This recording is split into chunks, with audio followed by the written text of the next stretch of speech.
こんばんは。よろしくお願いします。お久しぶりです。今回はですね、こちら、ハサミです。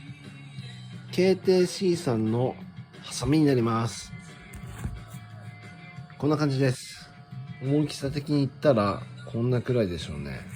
まあ、普通のハサミとちょっと比べたら大きいかもしれないですけども、特徴的なのは、ここです。スプリングワッシャーが入ってます。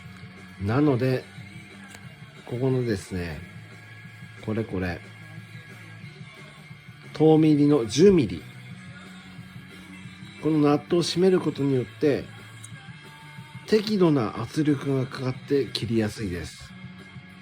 鉄板から紙まで、そして見えにくいと思いますけれども、ここちょっとギザギザになってますよね。